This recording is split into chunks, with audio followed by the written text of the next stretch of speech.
So I titled this The Miracle We've Been Waiting For, Part 1. Y'all have no idea how happy I am. Like, I think even my brother is curiously relieved. And I wonder how much he realizes how important the last few days have been, or last week, full week or so. And I I mean, and I know I'm about, who knows. I found my protection, y'all, has been missing for a while, but not really. It's actually been with me this whole time. And speaking of with me this whole time, the answers I've been looking for. Excuse me. Hi, this is Monica with the Body Electric Supplement. Go ahead and like and share and all this other stuff. Subscribe. I'm a manifester. I'm a biohacker. I'm a teacher. I'm a caregiver. And you're about to see, I'm not saying I'm powerful or anything, but I know how to use my manifesting tools. Okay? I know how to use my manifesting tools. So, first of all, yes, it's been missing but not missing because I've actually had it with me this whole time. My onyx, my protection. And I've also been looking for something that would help my brother. Okay. So I've already probably retold this story a few times in a couple of other lives, but I'm going to retell it again and try to fine tune it just, so that you can quickly get caught up to speed. All right. So um, a year ago in September, my brother disappeared. Now, he is disabled. He is also mentally ill. If that, so both those combinations is really, really difficult. So he's been masking also a lot of his symptoms. So that also makes it really difficult for people to help him because he's been pretending that things were happening. He's been pretending that things were not happening to him that were actually happening to him. So he was in psychosis. Okay. And for a long time, I don't even know how long, quite honestly. Okay. So he disappeared in September of last year. His caregivers didn't even tell me until almost 2 days later when I called them. Okay. Then they found him, quote unquote, found him at the hospital almost 24 hours later, which I was like, whew, okay. And so thinking that the caregivers had everything a-okay squared away, come to find out again that my brother is released from the hospital and again has disappeared. Okay? He went missing. Sorry. He went missing for almost 2-3 weeks. Okay? And I found him, or we found each other, and going through that whole ordeal was really stressful, because he had been missing prior, before, like in 2020. I can go way, way back. So, but please watch my playlist, and throughout watching over the 100 videos, if you're, looking for, you know, something to entertain you, you've got 100 videos documenting all of this since January. So he went missing originally in 2020. Okay. He was found in 2023. He went missing again last year. He was found quickly between him and I, finding each other 2 weeks later, luckily. Okay. So this is kind of where things got weird ish. If it weren't weird enough, then it got more weird. So, um, I wish more people would be honest about what it is that they are trying to tell people, communicate to people. So, the caregivers, I was still under the impression that they would take him back. My brother had horrible memory. That's what I kept telling them. But again, remember I said earlier, he's been masking pretending like he doesn't have the symptoms that he has. So he's been pretending like he's kind of okay, even though he is disabled, um, and come find out that he is going through psychosis at that time. All right, so so as I'm communicating, trying to talk to the caregivers and stuff, and then they finally say, yeah, we're not going to take him back.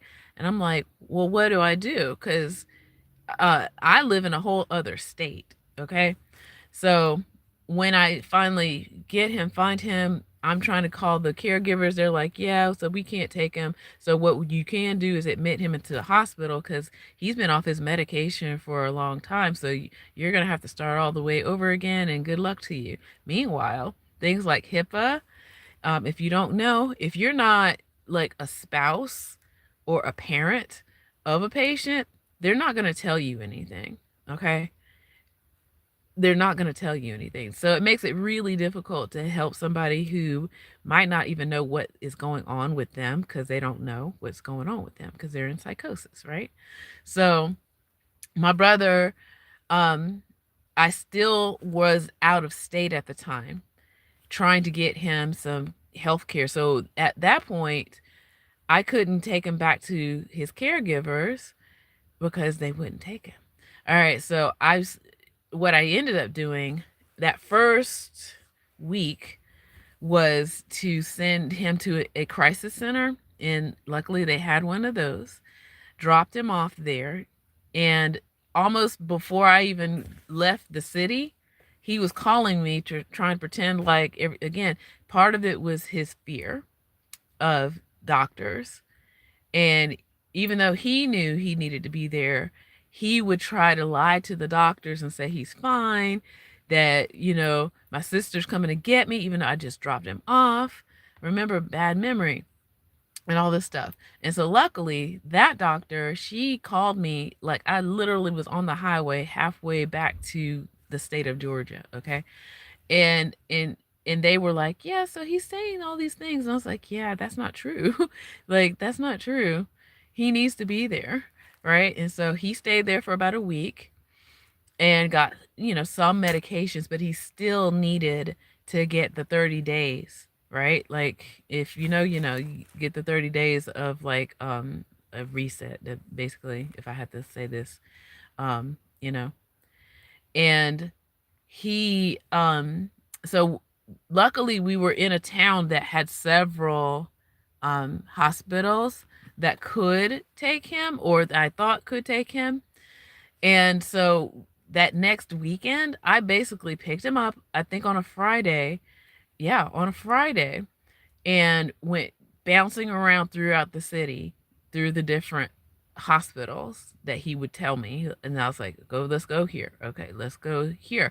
Every time we would go, he knew exactly what was going on with him, but he would only like revert back to talking about physical things that were wrong with him, not the mental things that he needed to be checked out for. So luckily, again, I was there. So we tried at least four different hospitals before we got to the final one that we needed to get to. Okay.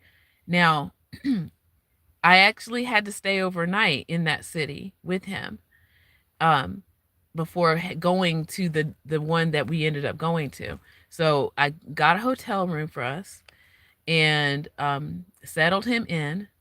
And remember, he had some medications from the crisis center that I let him have. But again, I didn't realize how serious his situation was, um, because I guess after spending like almost a full 24 hours with him, he seemed okay a little bit, but knowing something, he still needed to be checked out, right?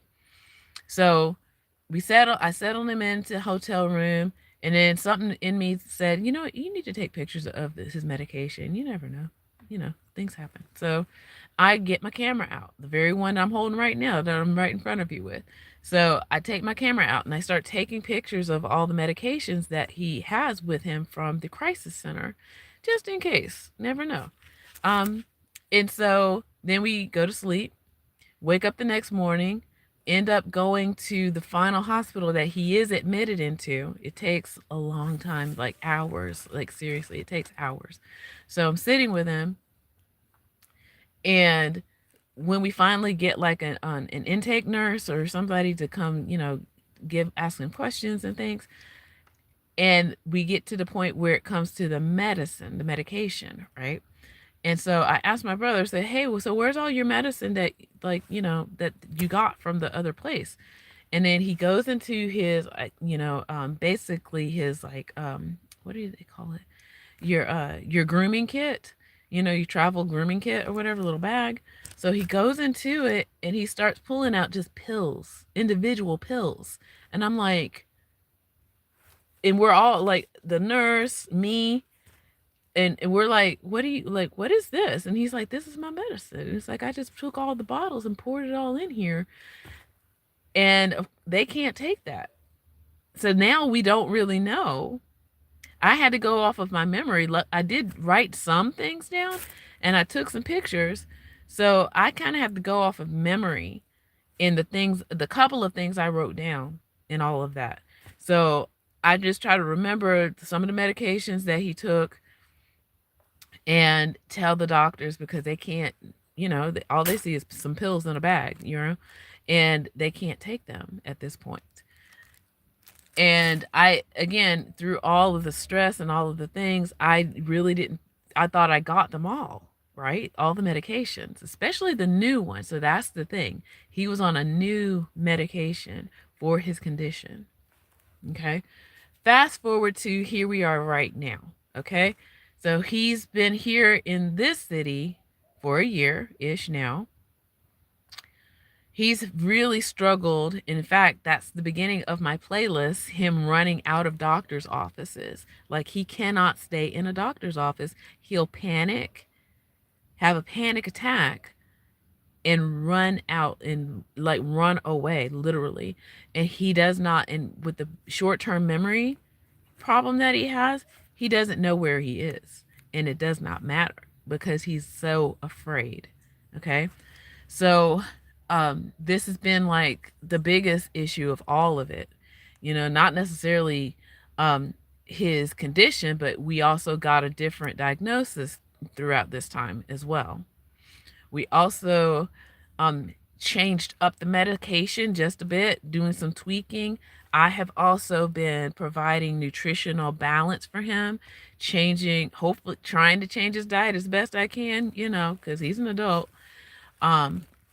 Making sure he's taking certain kind of vitamins and things of that nature, helping him with, getting better sleep is, not perfect, but it's a whole lot better than now. So, but the one thing, even as of almost 2 weeks ago, the last time I tried to take him to a doctor's office, he ran away and ran back home. Okay. Now, last week, I needed a miracle. My manifestation rituals and all the things, I was like, we've got to find a way. There's got to be a way. There's got to be a way to get him into a doctor's office. I knew he had anxiety.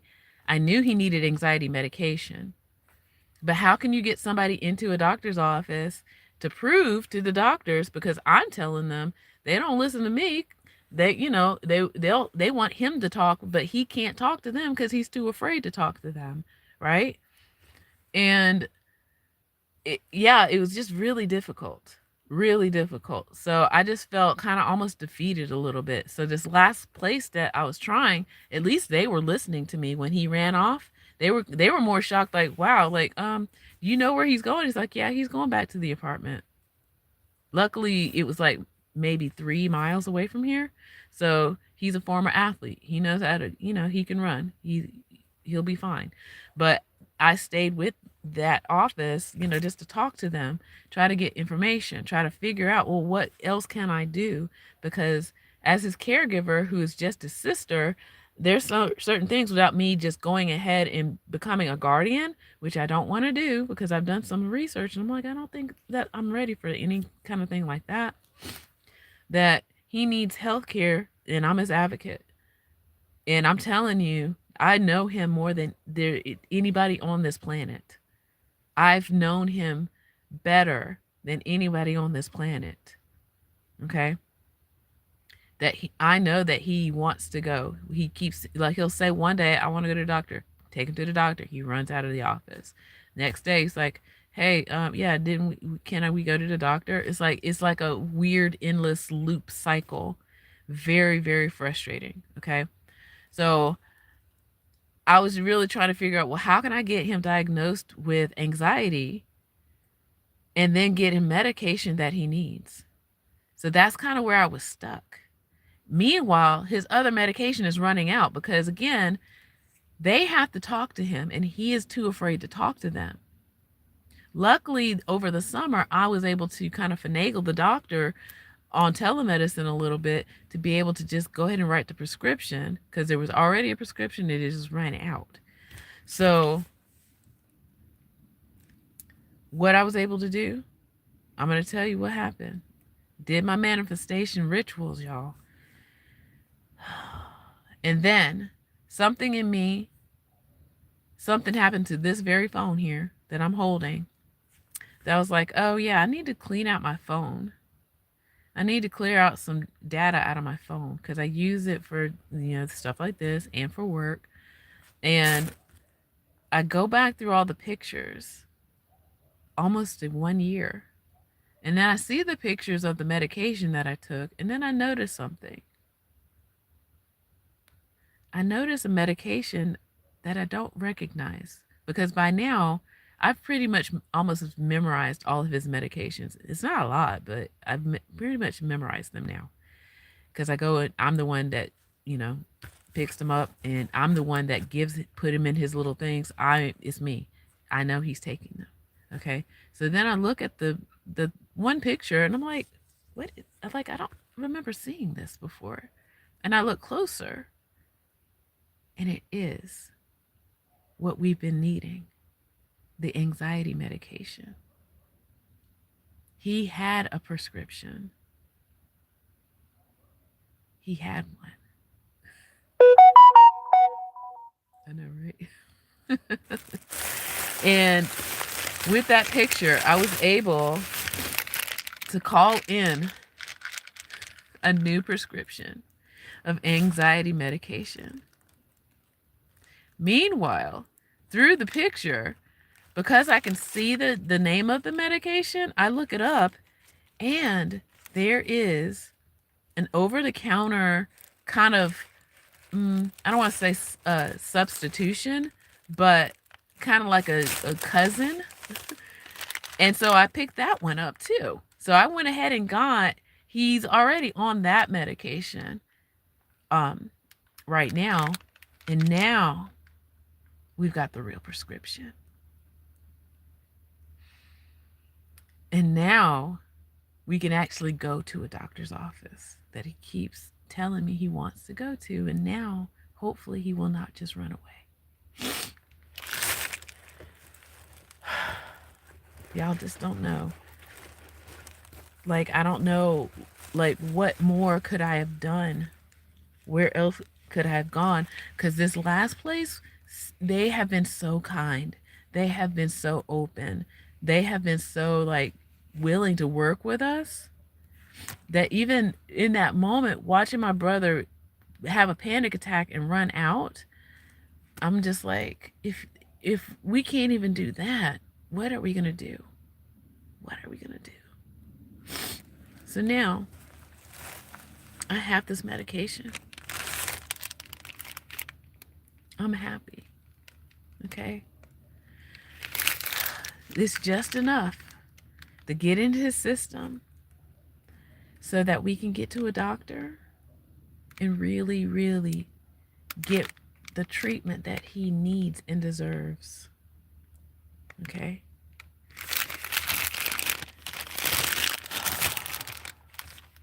Y'all just don't realize. And I do say part 1 because he still needs to actually get to the doctor. Now, I'm thinking of different things. Like, I'm trying to play my cards, right? So we can still telemedicine, but he'll still have to talk to a doctor. I can't be there.